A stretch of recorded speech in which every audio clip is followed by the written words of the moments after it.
खां पोइ जेके डोमेस्टिक लाइन्स आहिनि जेके असां घरेलू सार्फिन चऊं था उन जी जेका आहे गैस जी उहा बि बंदिश कई थी वञे ऐं उते लोड शेडिंग आहे। उन खां पोइ जेके नंढा नंढा कारखाना या सनअतूं हलनि थियूं गैस ते उहे बि जेको आहे सो गैस जी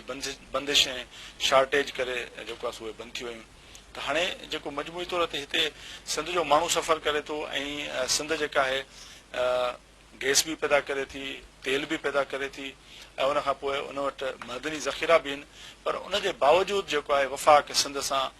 कॾहिं पाणी जे मामले में, कॾहिं बिजली जे मामले में, कॾहिं गैस जे मामले में तमामु घणी जेका आहे उहा ज़्यादती करे रहियो आहे। ऐं सिंध जो जेको माण्हू आहे उहो इन हवाले सां सफ़र करे थो, छाकाणि त जेकॾहिं सनअतूं बंदि थियनि थियूं या CNG स्टेशन्स बंदि थियनि थियूं त उते जेके कमु कंदड़ पोरियत आहिनि, जेके मज़दूर आहिनि, जेको हेठियों तबिको आहे उहो काफ़ी जेको आहे सो बेरोज़गार थिए थो, परेशान थिए थो, मुतासिर थिए थो। ऐं उन खां पोइ वरी जेके सनअतूं आहिनि, जेके कारखाना आहिनि, जेके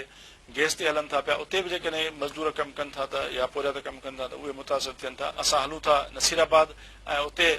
ॻाल्हायूं था जेको असांजो रिपोर्टर आहे तालके जो अला बख्श कुरैशी, त उहो जेको आहे सो उते कहिड़ी सूरत हाल ॿुधाए थो ऐं गैस जी बंदिश ऐं शार्टेज जे करे केतिरा उते जेको माण्हू मुतासिर थिया आहिनि, कारखाना जेके आहिनि बंदि पियल आहिनि या उते जेके आहिनि जंहिं तरीक़े जो माण्हुनि खे नुक़सानु थिए थो उन ते साणुसि ॻाल्हायूं था। अच्छा अला बख्श, तव्हां असां सां वीडियो लिंक ते मौजूदु आहियो, इहो ॿुधाइजो त वफ़ाक़ी हुकूमत CNG स्टेशन ते 9 जुलाई ते पाबंदी मणे छॾी आहे। उन खां पोइ जेके डोमेस्टिक लाइन्स आहिनि उन ते बि लोड शेडिंग थिए थी पई, या जेके कारोबार आहिनि गैस ते उहे हलनि था उहे मुतासिर थिया आहिनि। छा था इलाइक़े जी तव्हां नुमाइंदगी कयो था, उनमें नसीराबाद वारा जा सॼा जेके सराउंडिंग में इवन मेहड़ जा ॿिया जेके इलाइक़ा अची वञनि था त उते जेको इन तरह सां गैस जी बंदिश आहे, शार्टेज थी आहे, त केतिरो नुक़सानु थियो आहे, उतां जे वापारियुनि जो, उतां जे माण्हुनि जो छा चवणु आहे? जी ज़फ़र साहब, ही गैस जी जेका लोड शेडिंग जो ऐलान थियो आहे, जेका बंदिश लागू थी आहे 9 जुलाई ताईं, उन बंदिश लागू थियण जे करे हिकु त इहो नुक़सानु थियो आहे त हाणे जेके ट्रांसपोर्टर आहिनि, ट्रांसपोर्टरनि पंहिंजा किराया ॾेढूं ते करे छॾिया आहिनि। मसलन नसीराबाद खां लाड़काणे ताईं जेकॾहिं वेगन वारो किरायो 100 रुपया मुसाफ़िर खां वठे पियो त हुन 100 रुपए जी जाइ ते 140 रुपया करे छॾियो आहे। ऐं उन खां पोइ CNG स्टेशनूं बंदि हुजण जे करे सॼो ट्रांसपोर्ट जो जेको कारोबार हो उहो महांगो थी वियो आहे ऐं आम मुसाफ़िर इन वक़्तु सख़्तु परेशान आहे। ऐं डोमेस्टिक जेके बि कनेक्शन आहिनि होटलनि ते या अहिड़ा के कारोबार आहिनि या वर्कशॉप आहिनि जेके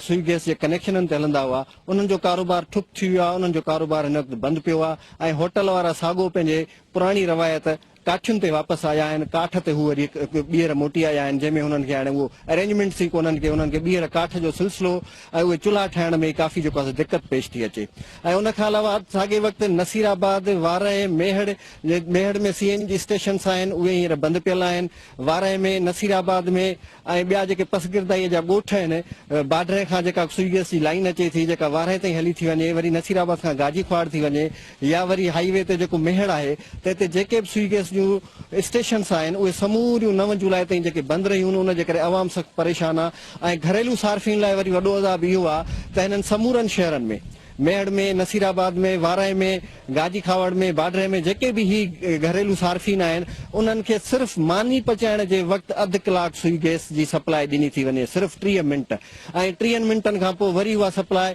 तमामु सफ़ा हुनजो प्रेशर लो कयो थो वञे। प्रेशर डाउन हुजण जे करे वरी ॿीहर घर में न चांहि पची थी सघे, न का इमरजेंसी में शइ तयारु थी सघे। ऐं इहो सिलसिलो काफ़ी अरसे खां हलंदड़ आहे, जंहिंजे ख़िलाफ़ एहतजाज बि थिया आहिनि,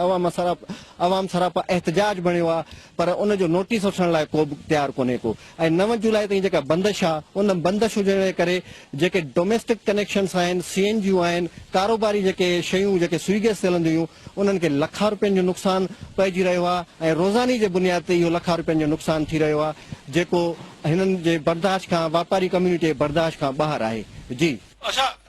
हितां जो जेको माण्हू आहे, सिंध जो ओवरऑल जेके माण्हू आहिनि उन्हनि इहे ख़दशो ज़ाहिर कयो आहे त गैस सिंध पैदा करे थी, जेको पेट्रोल आहे उहो सिंध वटि आहे, या उन खां पोइ कोयलो जेको आहे सो सिंध पैदा करे थी, पर उनजे बावजूदि वफ़ाक़ी हुकूमत इन तरह सां जेको आहे टारगेट थी करे सिंध खे, त हितां जे माण्हू जो, हितां जे वापारियुनि जो इन हवाले सां कहिड़ो छा चवण आहे, उन्हनि जा कहिड़ा ख़दशा थियनि त आया